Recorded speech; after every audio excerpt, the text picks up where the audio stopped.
여러분, 안녕하세요. 잠자리에서 듣는 옛 이야기, 밤동화 TV입니다. 누구나 죄를 지으면 벌을 받는 것이 마땅하지요. 그런데 가끔은 죄를 짓게 된 사연에 따라 안타까움과 동정심이 있는 일도 있답니다. 하지만 그렇다고 잘못을 저지른 것에 대해 함부로 면죄부를 줄 수도 없는 노릇이지요. 이번에 들려드릴 이야기는 너무나 배가 고파 떡을 훔친 노인에게 고을 사또가 내린 어떤 판결에 관한 이야기입니다. 잘못을 벌하되 노인의 처지를 헤아릴 줄 아는 사또의 아량은 큰 가르침을 준답니다. 오늘 준비한 이야기도 재미있게 들으시고 편안한 시간 되시길 바랍니다. 떡 훔쳐 먹은 노인. 옛날 어느 고을에 한 노인이 살았답니다. 이 노인은 어느 날 아침도 굶고 점심때가 다 되어 어느 주막집 앞을 지나고 있었지요. 그런데 그 주막집에서는 떡지는 냄새가 진동하였어요. 부엌을 들여다보니 떡시루에서 김이 모락모락 나는 게 아니겠어요. 마침 주막집에는 사람이 눈에 띄지 않고 배는 고파 죽겠으니 슬금슬금 들어가 다 쪄진 시루를 열고 떡을 훔쳐가지고 나왔답니다. 그런데 그때 그 주막집 주모가 잠시 밖에 나갔다 들어오다가 이 광경을 보고 소리소리 질렀답니다. 아니, 이런 못된 늙은이가 있나? 어찌 남이 찌고 있는 떡시루에서 떡을 훔친단 말이오. 라며 욕을 하더니 붙잡아 관아에 넘기는 거였어요. 그리하여 이 노인은 그 고을 사또 앞에 끌려가 재판을 받기에 이르렀답니다.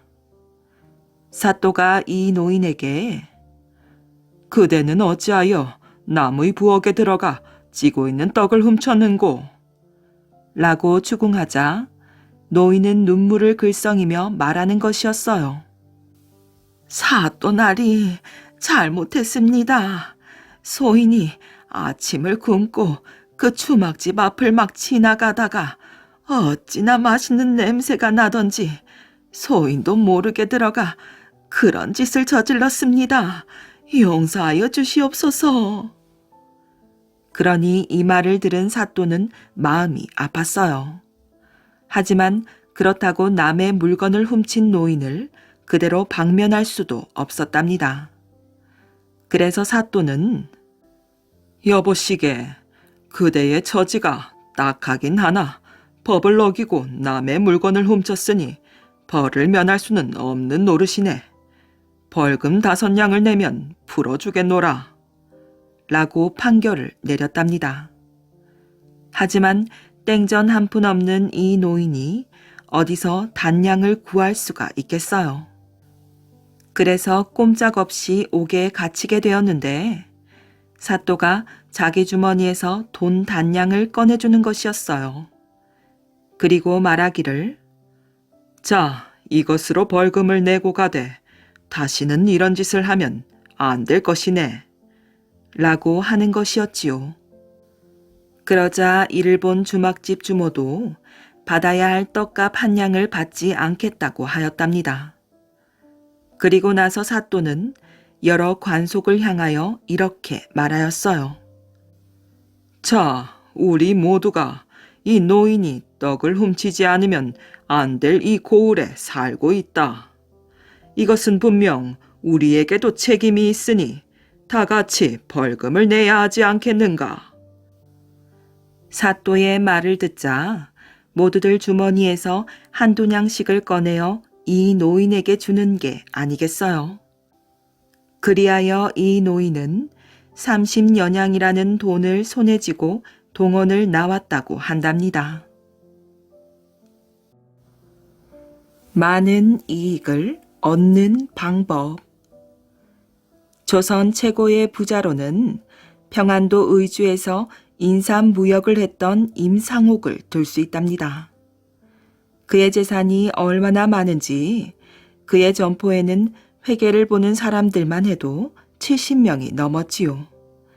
그의 집에는 원접사, 평안감사, 의주부사가 한꺼번에 700여 명을 데리고 방문할 때도 있었답니다.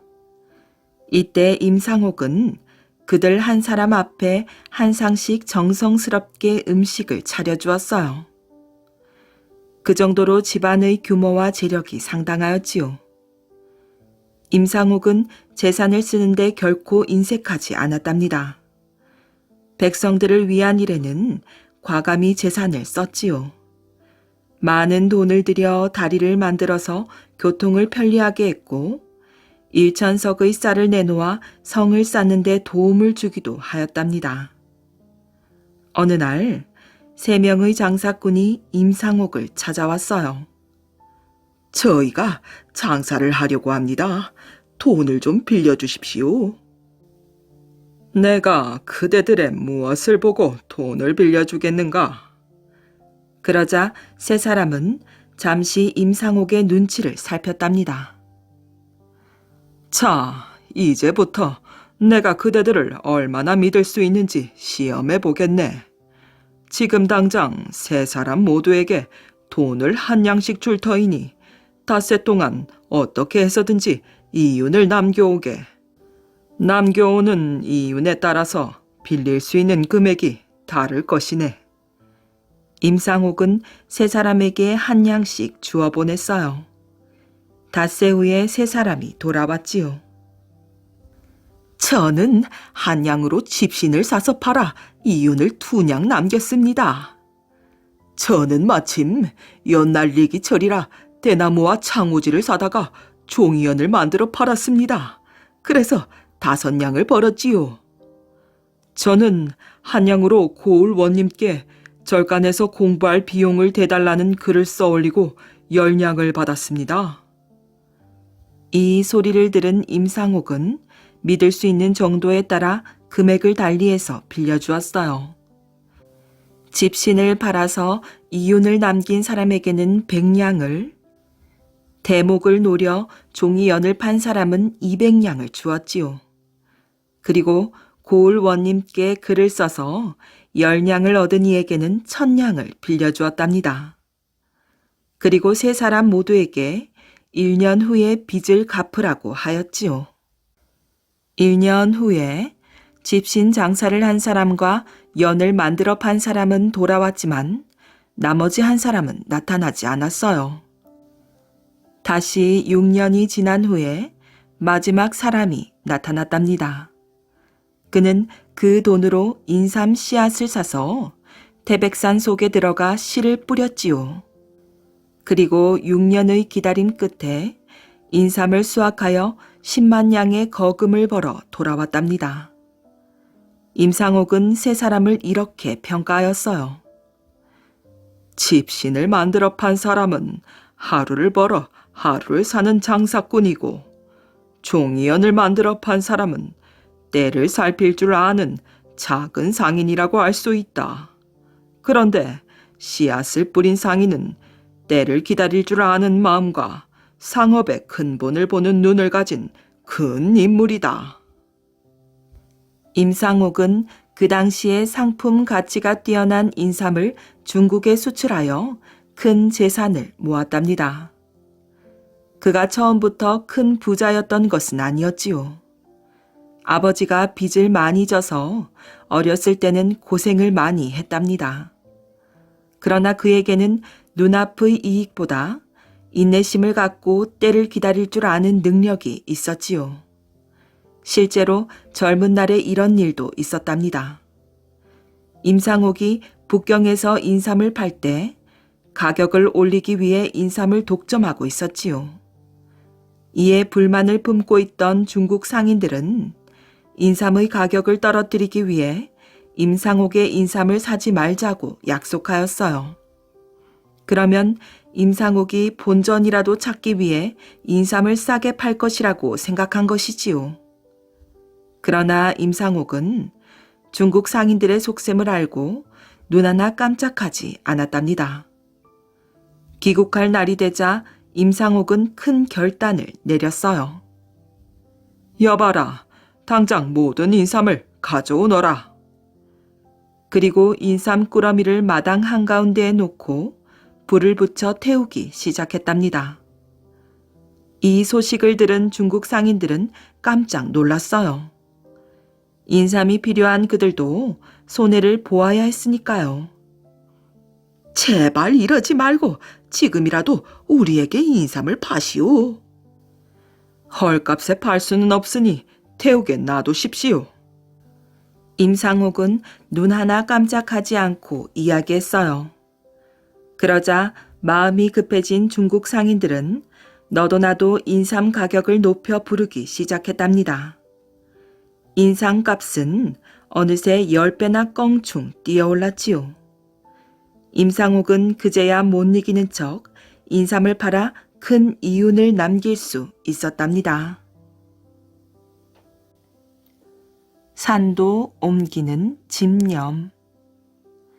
먼 옛날 중국의 태행산과 왕옥산 사이의 좁은 땅에 우공이라는 90세 노인이 살았답니다. 그런데 사방 700리에 높이가 10,000길이나 되는 큰 산 둘이 집의 앞길을 가로막고 있으니 보통 답답한 게 아니었지요. 시장을 가려 해도 빙 둘러가거나 그 높은 산을 올라 고개를 넘어야 했으니 불편함도 이만저만이 아니었답니다. 안 되겠다 싶은 우공은 가족을 불러 모아놓고 가족 회의를 열었지요. 집안의 가장 큰 어른인 우공이 먼저 말하였답니다. 나는 저 두 산을 깎아 없애서 남쪽까지 곧장 길을 내고 싶은데 너희들 생각은 어떠하냐? 남쪽까지 곧장 길이 난다는 말에 아이들과 손자들은 들떴답니다. 예, 좋습니다. 이렇게 모두 찬성했으나 우공의 아내만은 반대했답니다. 아니 영감, 늙은 당신의 힘으로 어떻게 저 큰 산을 깎아 없앤단 말이에요. 또 파낸 흙은 어디다 버린단 말이고요. 그 흙을 옮긴 자리가 또 산이 되지 않겠습니까? 할머니의 그럴듯한 반대에 우공은 별거 아니라는 듯 천천히 이렇게 대답하였지요. 저기 바다에 갖다 버릴 거요. 만장일치는 아니지만 결국 우공의 제안이 통과되었어요. 바로 이튿날부터 공사는 시작되었답니다. 아침부터 우공은 세 아들과 손자들을 데리고 돌을 깨고 흙을 파서 삼태기로 먼 바다에 갖다 버리기 시작했어요. 한 번 갔다 돌아오는데 꼬박 1년이 걸렸지요. 이들을 지켜보는 이웃 사람들은 그들의 무모함에 모두 혀를 내둘렀지만 나서서 말리는 사람은 없었답니다. 그런데 어느 날 지수라는 사람이 앞으로 나서며 우공을 비웃었어요. 아니, 죽을 날이 멀지 않은 노인이 정말 망령이 드셨소? 이게 웬 미련한 짓입니까? 이번에도 우공은 얼굴빛 하나 변하지 않으며 태연하게 말했답니다. 내가 죽으면 아들이 하고 아들은 또 손자를 낳고 그 손자는 또 아들을 낳지 않겠소. 이렇게 자자손손 계속 하다 보면 언젠가는 저 두 산이 평평해질 날이 오지 않겠소. 이 말을 듣고 정작 깜짝 놀란 것은 마을 사람이나 지수가 아니라 두 산을 지키는 산신령들이었지요. 산신령들은 옥황상제에게 곧바로 달려가 호소했어요. 옥황상제님, 저 우공이 우리가 살고 있는 산을 깎아 바다에 내다 버립니다. 이를 어쩌면 좋습니까? 대책을 마련해 주십시오. 그러나 이야기의 전말을 들은 옥황상제는 우공의 끈기와 집념에 크게 감명받았어요. 그래서 힘이 센 역신과 그 아들들에게 명하여 각각 두 산을 엎어 다른 곳에 옮겨놓게 하였답니다. 그래서 원래 두 산이 있었던 땅에는 작은 언덕조차 없게 되었다고 한답니다. 이 믿기 어려운 전설 같은 이야기에서 우공이산이라는 말이 생겨났는데, 이 말은 어떤 일이든 우직하게 꾸준히 끝까지 노력하면 뜻을 이룰 수 있다는 말이랍니다. 선녀가 숨어 살던 바위. 아득히 먼 옛날 하늘나라 별마을에 나이가 가장 많은 팔만옹이라는 할아버지가 살고 있었답니다. 8만 년을 산 할아버지라고 해서 팔만옹이라고 부른 것이지요. 그 별마을에는 채선이라고 부르는 선녀가 팔만옹 할아버지의 심부름을 하며 살고 있었어요. 팔만옹 할아버지는 욕심이 무척 많아 하늘나라의 보물을 거의 독차지했답니다. 그것도 모자라 신기한 물건이 있다는 소문만 들리면 당장 선녀 채선을 시켜 구해오게 하였지요.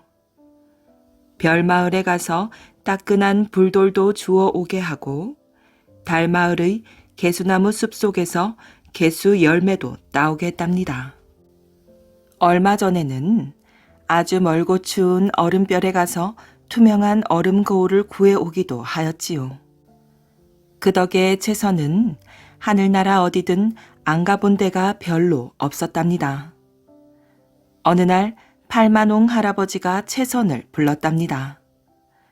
요즘 내가 나이를 먹어가니 점점 눈이 침침해지는구나. 눈이 밝아지려면 굿을 등을 만들어 걸면 된다고 한다. 그러니 지금 오색별 건너에 흐르고 있는 은하강으로 가서 은하구슬을 있는 대로 다 주워오도록 하거라. 구슬에 올라탄 채선은 곧장 은하강으로 날아갔답니다. 맑은 물속에서 구슬들이 환하게 빛나고 있었지요. 채선은 치마폭에 은하구슬을 가득 주워 담았어요. 구슬이 흘러 넘치지 않도록 치마 귀퉁이를 꼭 잡고 구름에 오르던 채선의 몸이 기우뚱 하였답니다. 때마침 세차게 불어오던 바람 때문이었지요. 순간 채선은 쥐고 있던 치맛자락을 놓쳤어요. 에그머니나 이를 어쩌면 좋아. 치마폭에 가득 담겨져 있던 은하구슬이 아득히 떨어졌어요. 채선은 발을 동동 구르며 울상을 지었지요. 빈손으로 팔만옹 할아버지께 돌아온 채선은 끝내 울음을 터뜨리며 은하구슬을 잃어버린 이야기를 하였답니다. 뭐라, 그 귀한 은하구슬을 떨어뜨렸단 말이더냐? 이런 고양 것. 채선을 쏘아보는 팔만옹 할아버지의 이마에 굵은 주름이 생겼어요. 팔만옹 할아버지는 급히 천리경을 꺼내 구름 아래 여기저기를 샅샅이 살펴보았어요. 옳거니 저기 있구나. 천리경에서 눈을 뗀 팔만옹 할아버지는 말하였답니다. 은하구슬이 인간 세계에 있는 금강산 골짜기에 맑은 담소 속에 떨어졌구나. 인간들이 주워가기 전에 냉큼 주워오너라. 이번에도 실수를 하면 용서하지 않겠다. 채선은 바삐 서둘러 구름수레에 몸을 실었답니다. 외금강 송림계곡의 칠보대 근처에서 밝은 빛이 은은하게 흘러나왔지요. 채선은 구름수레를 멈추었어요. 인간 세상에 이렇게 아름다운 곳이 있었다니. 채선은 태어나서 한 번도 본 적이 없는 아름다운 경치에 넋을 잃었답니다. 사방에 널려있는 높고 낮은 봉우리들, 절벽 바위 틈새마다 몇백 년씩 자란 소나무들이 푸른 가지를 위엄있게 펼치고 있는 모습들, 폭포에선 무지개를 곱게 빗으며 물보라를 흩날리고 있었답니다. 갑자기 하늘에서 북소리가 울려 퍼졌어요. 팔만홍 할아버지가 천리경을 들여다보며 독촉하는 소리였지요. 정신을 차린 채선은 은하구슬이 빠져있는 담소를 찾아갔답니다. 담소의 깊이는 서너 길이 더 넘어 보였어요. 물이 너무도 맑아 물속에 빠져있는 은하구슬의 수를 다 헤아릴 것 같았지요. 하지만 채선은 하늘에서만 살다 보니 날아다니는 것은 자신 있어도 물에서 헤엄칠 줄은 몰랐답니다. 채선은 물속의 구슬만 빤히 바라보며 한숨만 푹푹 내쉬었어요. 부러진 나뭇가지로 물속의 구슬을 건져보려 했지만 어림도 없었지요. 채선은 안타까운 표정으로 옷고름을 쥐어뜯었어요.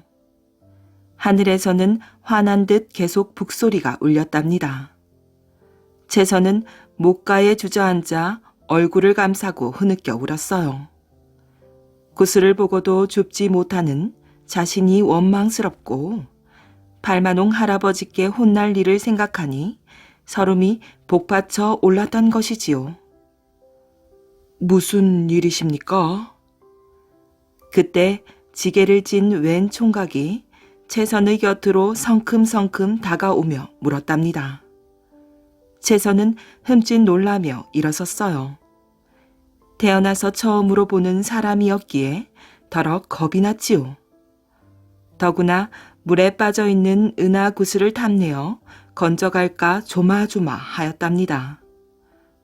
아가씨는 니시온데 이 험한 골짜기에서 울고 계십니까? 총각은 입가에 옅은 웃음을 지으며 다정하고 부드럽게 물었지요.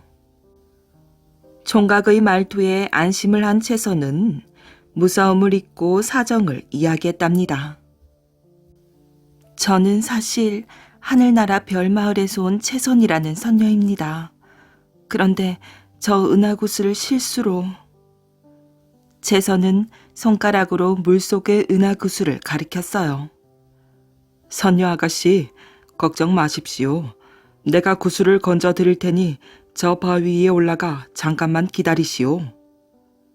총각은 지게를 벗어 나무 작대기로 개었어요. 첨벙거리는 물소리가 몇 번 들리더니 어느새 물에 흠뻑 젖은 총각이 바위 위로 걸어왔지요. 자, 구슬을 받으시오. 총각이 은하구슬을 채선에게 내밀었답니다. 정말 고맙습니다. 이 은혜를 어떻게 갚아야 할지.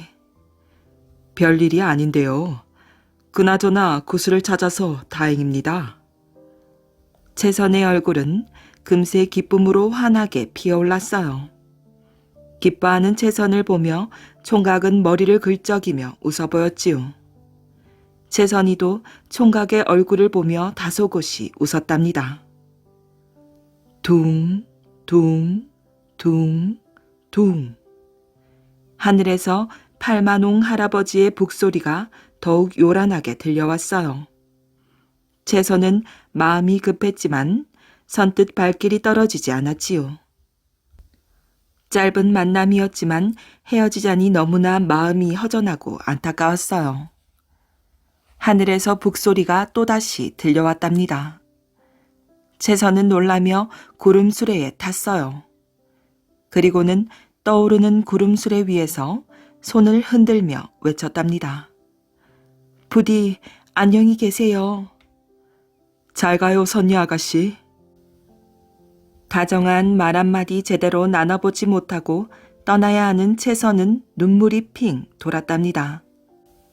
나무꾼 총각은 채선의 구름수레가 멀어져 보이지 않을 때까지 손을 흔들었어요. 별마을로 돌아온 채선은 금강산에서 본 나무꾼 총각을 잊을 수 없었답니다. 당장이라도 금강산으로 내려가 만나고 싶었어요.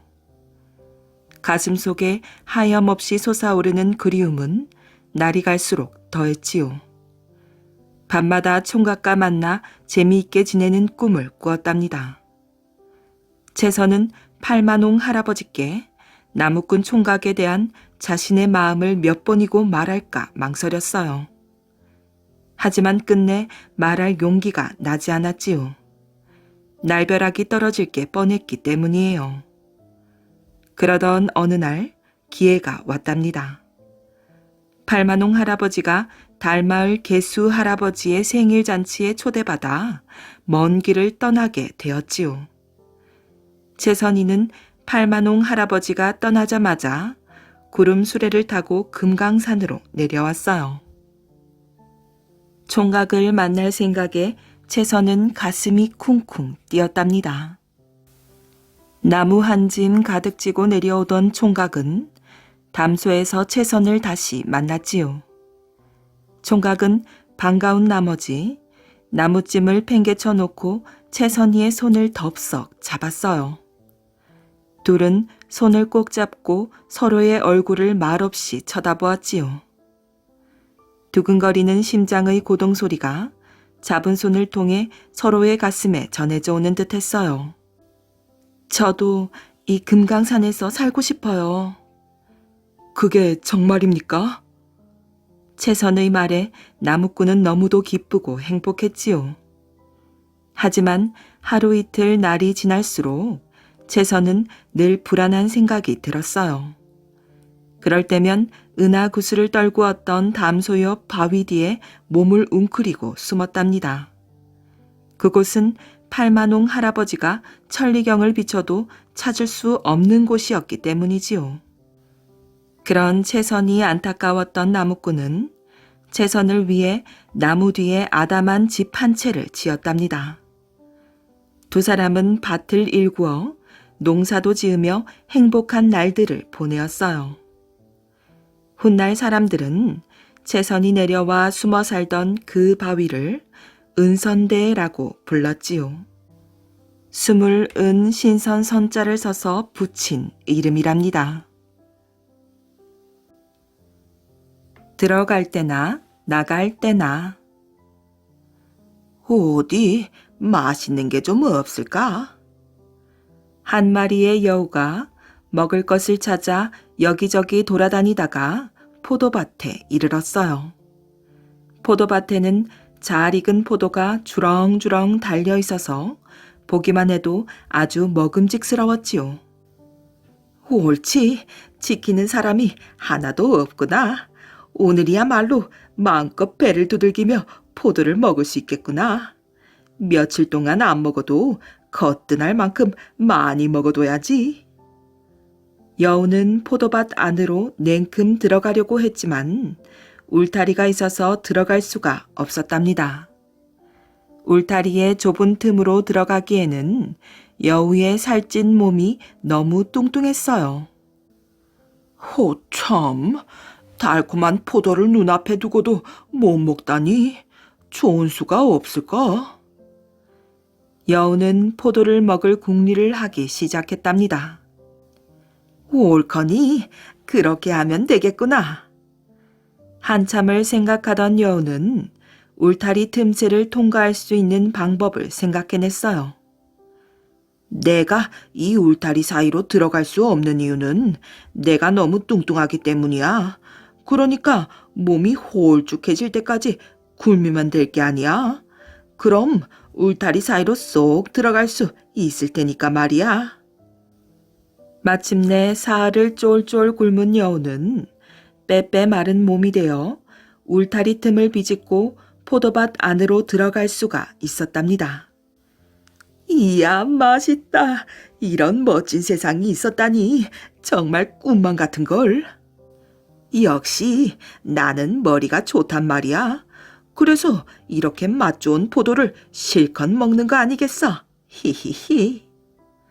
여우는 가장 잘 익은 포도만 골라서 먹을 수 있을 만큼 실컷 먹었답니다. 배를 두들겨 가면서 먹고 또 먹었지요. 어느새 배가 불룩해져 있었어요. 아이고 배불러라. 정말 실컷 먹었네. 더 이상은 못 먹겠어. 여우는 포도밭을 빠져나오려고 했지만 이번에는 배가 너무 불러서 울타리 틈으로 빠져나올 수가 없었답니다. 몸을 이리 비틀고 저리 비틀어 보았지만 어림도 없었지요. 불룩하게 부른 배가 울타리에 걸려 꼼짝을 하지 않는 것이었어요. 이런, 야단났네. 어떡하지? 이러고 있다가는 포도밭 주인한테 잡히면 큰일 날 텐데. 우선 숨을 때부터 찾아야겠구나. 여우는 할 수 없이 굶으면서 살을 빼야 했어요. 아이고 배고파라. 포도를 실컷 먹은 보람이 없어져 버렸잖아. 이럴 바에는 괜히 힘들여 들어왔지 뭐야. 하루를 굶어도 배가 들어가지 않고 이틀을 굶어도 울타리를 빠져나올 수가 없어 여우는 사흘째 또 쫄쫄 굶어야 했어요. 이제 빠져나간다. 살았구나. 사흘 후에야 여우는 겨우 울타리 틈을 비집고 빠져나올 수 있었답니다. 울타리 밖으로 나온 여우는 탐스러운 포도가 가득 달린 포도밭을 보면서 중얼거렸어요. 달콤한 포도 맛을 실컷 보긴 봤는데 내 뱃속은 들어갈 때나 나갈 때나 똑같구나. 한겨울의 산딸기와 독사. 어느 고을에 욕심이 많고 성품이 고약한 사또가 있었답니다. 아전들이나 백성들은 사또가 요구하는 것은 무엇이든 바쳐야 했고 그렇지 않으면 온갖 구실을 붙여 재물을 빼앗곤 하였지요. 어느 한 겨울에 사또는 좌수에게 물려받은 재물이 많다는 것을 알고는 좌수를 불렀지요. 좌수, 내가 요즘 산딸기를 먹고 싶으니 당장 가서 갖다 바치거라. 예? 만약 구해오면 큰 상을 내릴 것이지만 못 구해온다면 내 명을 어긴 죄로 너의 집 재물을 다 바쳐야 할 것이다. 사또의 으름장에 자수는 너무도 기가 막혀 집에 돌아와 끙끙 앓고 말았답니다. 아이고, 눈 덮인 한겨울에 무슨 수로 산딸기를 구해온단 말인가. 그 모습을 보고 좌수의 어린 아들이 와서 물었지요. 아버지, 왜 진지도 안 잡수시고 한숨만 쉬시나요? 무슨 걱정거리라도 있는지요? 아니다. 아무 일도 아니야. 어린 아들이 자꾸 졸라묻자 좌수는 하는 수 없이 사또가 어거지 명을 내린 이야기를 해주었어요. 아버지, 그런 일이라면 조금도 걱정하지 마십시오. 다음 날 어린 아들은 관가에 찾아가 공손히 사또에게 절을 하였어요. 내가 네 아버지더러 산딸기를 구해오라 했거늘 어찌하여 네 아버지는 안 오고 네가 왔더냐? 예, 사실 저희 아버지는 어제 사또님의 분부대로 산딸기를 따러 산에 갔다가 그만 독사에게 물리고 말았습니다. 그래서 온몸이 퉁퉁 부어올라 꼼짝도 못하고 누워 계시기에 내년 봄까지 시간을 달라는 말씀을 전하려고 왔습니다. 그러자 사또는 화를 버럭 내며 호통을 쳤답니다. 뭐라고? 여기가 네 앞이라고 그런 거짓말을 하느냐? 이 추운 겨울에 독사가 어디 있단 말이더냐? 그렇다면 이 추운 겨울에 산딸기는 어디 있겠습니까? 부디 그와 같은 명을 거두어 주십시오. 그 말을 들은 사또는 얼굴이 붉어져서 아무 말도 못하였어요.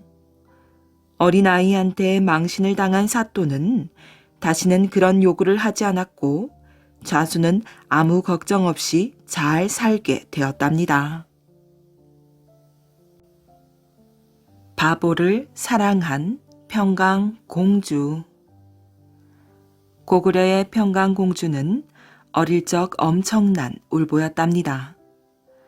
평강공주가 한번 울기 시작하면 그 누구도 울음을 그치게 할 수 없었답니다.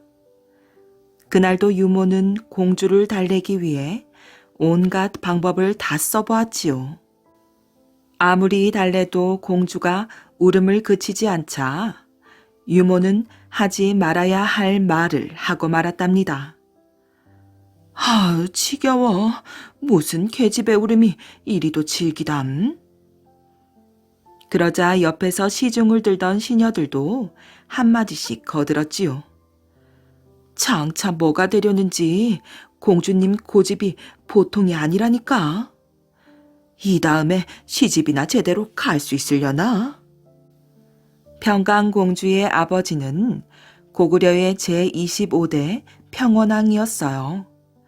왕 역시 어린 딸의 울음 때문에 머리가 지끈지끈 아플 정도였지요. 다른 나라의 공주들도 이런가? 물론 그럴 리가 없지요. 왕은 딸이 울면 가끔 이런 말을 했었답니다. 그렇게 자꾸 울면 나중에 바보 온달에게 시집 보내버릴 테다. 하지만 평원왕에게 울보공주는 눈에 넣어도 아프지 않을 하나밖에 없는 사랑스러운 딸이었어요. 다만 울보공주를 달랠 생각으로 우스개 삼아 말해본 것이었지요. 한편 궁궐 밖에서는 한 청년이 아이들에게 놀림을 당하고 있었답니다. 헐레리 꼴레리 온달은 바보래요. 바보 온달이라 불리는 이 청년은 온 마을을 돌아다니며 구걸을 하였어요. 야, 바보 온달, 뭐라고 말 좀 해보시지. 청년은 아이들의 놀림에도 아랑곳하지 않고 동냥에만 열중하였어요. 왜냐하면 배고픔에 지친 눈먼 어머니가 집에서 온달이 오기만을 기다리고 계실 테니까요. 눈이 보이지 않아 아무 일도 할 수 없었던 온달의 어머니는 아들의 보살핌을 받으며 살았답니다. 어머니, 오늘은 제가 많이 늦었지요. 빨리 저녁 차리겠습니다. 온달은 앞이 안 보이는 어머니를 생각하면 늘 가슴이 아팠어요. 아니다. 나 때문에 네가 늘 고생이 많구나. 어머니는 어머니대로 아들이 안쓰러웠어요. 온달은 밝고 정직한 성격에 착하고 너그러운 인품을 지닌 보기 드문 젊은이였지요.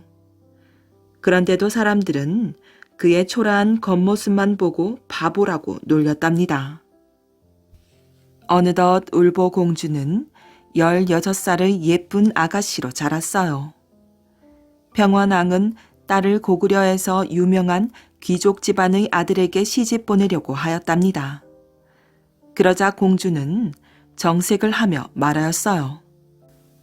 아바마마, 제 남편감은 바보 온달이지 않습니까?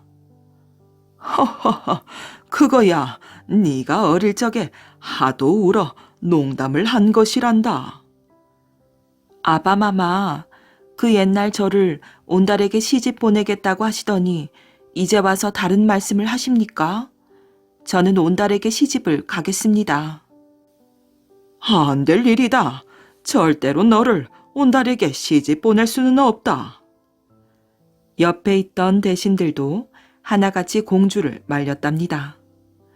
공주 마마, 거지에게 시집을 가면 공주님도 거지가 되어 평생 고생만 하며 사실 것입니다. 그건 틀린 말입니다. 노력하면 거지도 부자가 될 수 있을 것입니다. 공주는 꼭 그렇게 하고야 말겠다는 듯 큰 소리로 말하였어요. 그러자 평원왕은 너무도 화가 나서 이렇게 말하였답니다. 어릴 적부터 고집이 세서 사람들을 질리게 하더니 이제 기어코 일을 저지르고 말 작정이구나.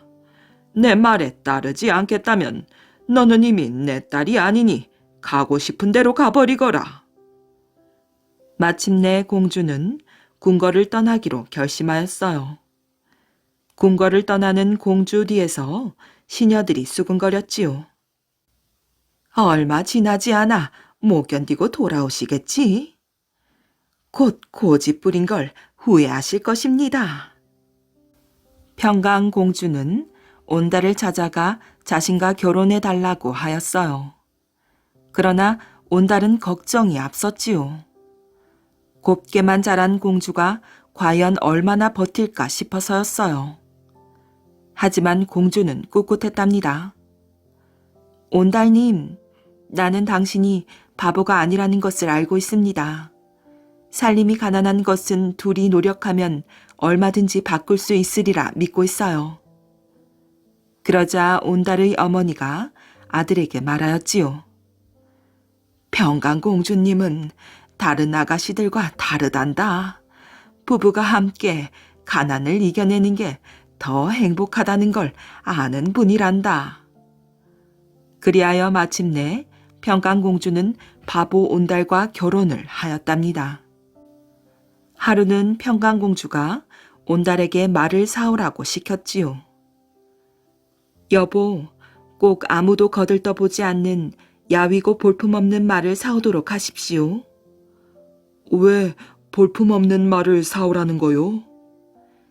이 세상 이치는 공짜가 없고 노력한 만큼 보상이 따르는 법입니다.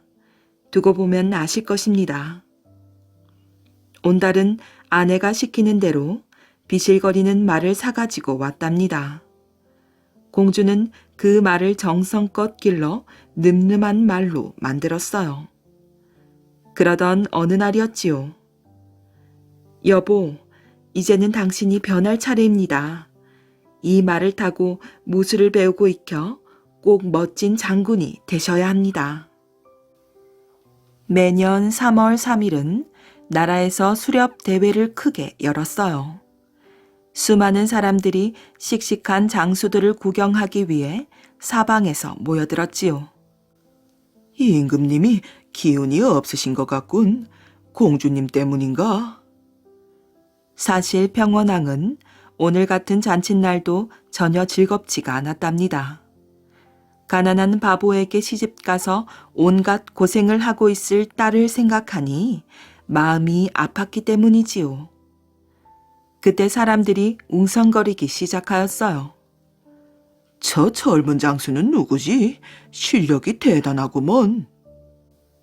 사람들은 여러 무사들을 제치며 앞장서 달리는 온달의 모습에 감탄했어요. 마침내 온달이 우승을 했답니다. 그러자 평원왕은 우승한 온달을 불렀어요. 장하구나. 너의 이름이 무엇이더냐? 온달이라 하옵니다. 평원왕은 너무도 놀랐지만 아무런 내색도 하지 않고 온달을 고구려의 장수로 삼았답니다. 그러고는 궁궐로 돌아와 아무도 없는 곳에서 혼자 기쁘게 웃었답니다. 하하하, 공주가 왜 그렇게 고집을 부렸는지 내 이제야 알겠구나. 대박으로 외적을 물리치다. 임진왜란 때 많은 의병장 가운데 면이라는 분이 있었답니다. 그때의 많은 의병들이 대개 그랬지만 김면이라는 분 역시 군인 출신이 아닌 학자 출신이었지요. 이분은 본래 태계 이황 선생의 문화에서 학문에 정진한 뒤 많은 젊은이들에게 학문을 가르치고 있었어요. 그러다가 임진왜란이 일어나자 의병들을 이끌고 10만 명에 달하는 왜군과 맞서 싸워 혁혁한 공로를 세웠답니다. 그분이 그렇게 공을 세우고 후세까지 이름을 날릴 수 있었던 것은 물론 나라에 대한 충성심과 적군의 앞에서 물러설 줄 모르는 용맹성 때문이었지요. 하지만 그와 같은 충성심과 용맹성에 못지않게 그분으로 하여금 그처럼 대단한 공을 세울 수 있게 한 것은 그의 부인의 특이한 지혜가 큰 힘이 되었답니다. 김면은 아주 가난한 집에서 태어났어요. 그래서 어렸을 적부터 제대로 된 옷을 입어본 일이 없고 늘 굶기를 밥 먹듯 하였지요. 가난을 견딜 수 있게 해주는 것은 오직 공부밖에 없었답니다. 그렇게 공부에만 매달리다 보니 어느새 나이 20을 훌쩍 넘겨 노총각 소리를 들을 지경에까지 이르렀어요. 자신의 장래를 생각하면 한숨이 절로 나와 혼자 이렇게 중얼거리고는 했답니다. 이 세상에 내 짝이 될 사람은 없단 말인가? 죽을 때까지 이렇게 총각으로 살아야만 한단 말인가? 이런 모습을 곁에서 지켜보던 이웃 사람들은 동정하기는커녕 손가락질하고 비웃기 일쑤였답니다. 저런 꼴을 하고 있으면서도 장가는 가고 싶은 모양이지. 누가 아니래. 딸을 저 집에 시집 보냈다가는 굶어 죽이기 꼭 알맞은걸. 그 무렵 이웃에 마침 한 처녀가 살고 있었어요. 그런데 그 처녀는 그런대로 잘 사는 집의 딸이었지만 얼굴이 아주 못생겨 아무도 그녀를 아내나 며느리로 맞아들일 생각을 하지 않았답니다. 그래서 그 처녀 역시 나이 20이 넘도록 시집갈 생각도 하지 못하고 집안에 틀어박혀 아까운 청춘을 보내고 있었지요. 어느 날 처녀의 집 앞을 지나가던 김면은 그 집 대문 안에서 밖을 내다보고 있던 그 처녀와 눈길이 마주치게 되었어요. 눈길이 마주치는 순간 노총각과 노처녀는 동시에 깜짝 놀랐지요. 김면은 처녀의 얼굴이 너무 못생겨 놀랐고 처녀는 김면의 옷차림이 거지와 다름없어 놀랐던 것이었어요. 두 사람은 서로 마주보고 웃었답니다. 서로에게 동정심이 생긴 것이지요. 이렇게 해서 두 사람은 자주 만나는 사이가 되었어요. 많은 이야기를 나누다가 두 사람은 하늘이 그들을 짝으로 만들어주신 것이 틀림없다고 믿게 되었어요. 그들은 얼마 동안 서로 달콤한 사랑을 속삭이다 드디어 혼례를 치르고 정식 부부가 되었답니다. 두 사람은 그 누구보다도 행복하게 살았어요.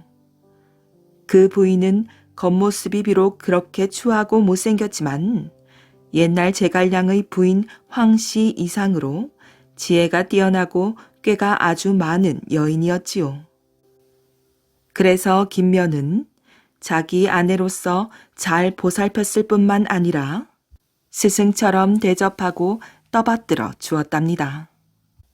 무슨 일이든 그 아내가 시키기만 하면 추워도 거역함이 없이 하나하나 복종하게 되었지요. 그렇게 행복한 나날이 계속되던 중 하루는 그 부인이 갑자기 하인을 불렀답니다. 그리고 수중에서 은성냥을 꺼내주면서 이렇게 말하는 것이었어요. 지금 당장 건넌 마을 장터를 가면 어떤 초라한 사람이 비쩍 마른 말 한 피를 팔려고 할 것이다. 그 말을 보거든 아무 말도 하지 말고 이 은성냥을 모두 주고 그 말을 사가지고 오너라. 하인은 부인의 말이 너무도 이상하여 마음이 내키지 않았답니다. 하지만 양반 부인의 분부인지라 감히 거역하지 못하고 머리를 갸웃거리며 부인이 가르쳐주는 그 장터로 갔답니다.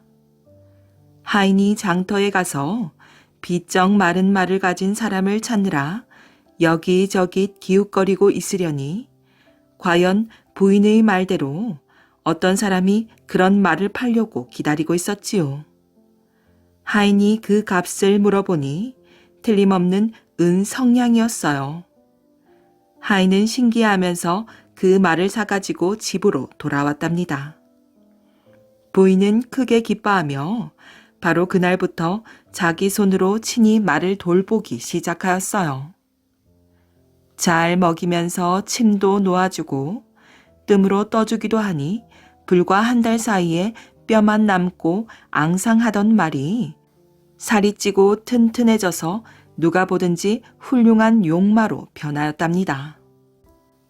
말이 본래의 제 모습을 찾게 되자 부인은 남편에게 틈틈이 그 말을 타고 달리게 하였어요. 말 타는 실력이 나날이 늘게 되자 김면은 그 말이 보통 말이 아니라는 사실을 알게 되었지요. 그 빠르기가 마치 나는 호랑이와 같아서 순식간에 천리를 달리는 것이었어요. 김면은 특히 이 말을 사랑하여 뒷날 임진왜란이 일어나 의병장이 되었을 때 항상 그 말을 타고 여러 싸움터를 옮겨다니며 훌륭하게 군사를 지휘했답니다. 그들 부부가 사는 동네의 남쪽에는 넓은 들이 있었는데 해마다 장마가 지면 냇물이 넘쳐 흐르고 모래와 돌이 쌓여 곡식을 제대로 심을 수가 없었지요. 그러다 보니 그 땅은 몇십 년이 지나도록 아무 쓸모가 없는 황무지로 버려진 상태였어요. 하루는 부인이 남편을 시켜 동네 사람들을 한 사람도 빠짐없이 청하게 하였답니다. 그리고 술과 음식을 많이 차려 배불리 먹인 다음 이렇게 말하였지요. 제가 오늘 이렇게 여러분들을 오시라 한 것은 저 남쪽의 놀고 있는 땅에 대해서 말씀드릴 것이 있기 때문입니다. 어떻습니까? 다 같이 힘을 합쳐 그 벌판을 논과 밭으로 만들면 수확이 그만큼 늘어나지 않겠습니까? 나이가 지긋한 한 농부가 시큰둥하게 대꾸했어요. 말도 되지 않는 말씀입니다. 버려진 지 수십 년이나 되는 땅을 파헤친다는 것은 헛수고일 따름이지요. 누가 그 땅을 개간하기 싫어서 안 했겠습니까? 그 자리에 모인 모든 사람들이 그 농부의 말에 고개를 끄덕이며 코웃음을 쳤답니다. 그러자 남편 김면이 나섰어요. 이 사람은 결코 허튼 소리 할 사람이 아니오. 여러분들에게 피해를 입힐 사람도 아니오. 깊은 생각이 있어 하는 소리일 터이니 하자는 대로 해봅시다. 모든 책임은 내가 지겠소. 김면이 이렇게까지 말하자 마을 사람들은 마지못해 마을 남쪽의 황무지를 개간하기 시작하였어요. 그러나 일을 시작한 지 얼마 안 돼 비가 내리기 시작했답니다. 비는 며칠 동안 계속해서 내렸지요. 그런데 해마다 비만 내리면 황무지 전체를 완전히 물바다로 만들었던 홍수가 뜻밖에도 방향을 바꿔 그 건너편 둑을 붕괴시킨 다음 다른 곳으로 흘러가는 것이 아니겠어요. 황무지를 개간하면서 부인이 시키는 대로 빗물의 흐름을 막는 둑을 쌓은 것이 큰 도움이 됐던 것이지요. 얼마 후 비가 개이면서 황무지는 농사짓기 아주 좋은 땅이 되어 마을 사람들은 그 땅에다 즐겁게 농사를 지을 수 있게 되었답니다. 그해 가을 추수를 하고 마을의 모든 사람들이 배불리 먹을 수 있게 되자 마을 사람들은 모두 놀라고 탐복해서 김면의 부인을 믿게 되었어요. 그 후부터는 무슨 일이든지 김면 부인의 말 한마디가 마을 사람들에게는 곧 왕의 말과 다름없었지요. 그 하나하나의 말들이 조금도 어긋나는 법이 없었답니다. 그 뒤 조선조 14대 임금인 선조 24년 봄을 맞이하게 되었답니다. 다른 해 같으면 부인이 동네 사람들에게 어느 논에는 무슨 벼를 심고 어느 밭에는 무슨 곡식을 심으라고 일일이 지시했지요. 그런데 어쩐 일인지 그해 봄에는 어떤 땅이든 아무 곡식도 심지 말고 꼭 밭만 심으라고 시킨 것이었어요. 어처구니 없는 말이 아닐 수 없었답니다. 마을 사람들은 모두들 고개를 갸웃거렸어요. 도대체 그 넓은 땅에다 박을 심어서 그 박을 무엇에 쓸 것인가 말이야. 설마 동네 사람들을 모두 다 바가지 장수를 시킬 것도 아니겠고. 만약 다른 사람이 그런 말을 했다면 미친 사람이라고 비웃고 콧방귀를 낄 것이 틀림없는 노릇이었지요. 하지만 그 마을의 수호신과도 같은 김면 부인의 말인지라 모두들 듣지 않을 수 없었답니다. 마을의 모든 사람들이 박 농사에만 매달리니 마을에는 온통 박으로 뒤덮였어요. 논에도 박이요, 밭에도 박이요, 산비탈에도 박이요, 논둑, 밭둑에도 모두 박뿐이었지요. 가을 수확이 끝나고 나니 집집마다 마치 산더미같이 박이 쌓이게 되었어요. 그러자 김면 부인은 마을 사람들에게 걷어들인 박으로 모두 대박을 파게 하고 그 대박에 송진을 시꺼멓게 칠하도록 명령하였어요. 그리고 그 시꺼먼 대박을 대가지에 모두 깨어놓게 하였답니다. 그러고는 또 한편으로 무쇠로 대박 모양을 여러 개 만들어 흑칠을 하고 모두 철사에 깨어놓게 하였답니다. 그렇게 하여 섞어 놓으니 얼른 보기에는 어느 것이 쇠로 만든 대박이고 어느 것이 진짜 대박인지 분간하기가 어렵게 되었지요. 김면 부인은 쇠 대박은 모조리 모아서 따로 자기 집 광에 잘 간수하여 두고 다른 보통 대박은 동네 사람들에게 집안 식구 수대로 나눠주면서 잘 간수하게 하였답니다. 마을 사람들은 허무맹랑한 일이라고 생각하면서도 무슨 영문인지도 모르고 꿀 먹은 벙어리 마냥 그저 묵묵히 김면 부인이 하라는 대로 따를 뿐이었어요. 그 이듬해 임진년 4월에 뜻밖의 큰 난리가 일어나게 되었답니다. 우리 역사의 가장 굴력족이요 또한 우리 삼천리 금수강산을 샅샅이 짓밟고 곳곳마다 잿더미를 만들어 놓은 외병들의 침입, 바로 임진왜란이 일어난 것이지요. 외병들은 하루 만에 부산을 함락시키고 파죽지세로 전국의 곳곳을 점령하여 조선 팔도강산이 모두 외병천지가 되었답니다. 이 포악무도한 외병에게 감히 대항하는 자가 없었고 곳곳마다 남녀노소가 피난을 가느라고 울며 불며 야단이어서 이리 몰리고 저리 몰리고 갈팡질팡하며 아우성을 쳤답니다. 문자 그대로 아수라장이었지요. 외병들은 닥치는 대로 방화, 약탈, 살육, 부녀자 강간 등 사람으로서 하지 못할 짓을 저질렀답니다.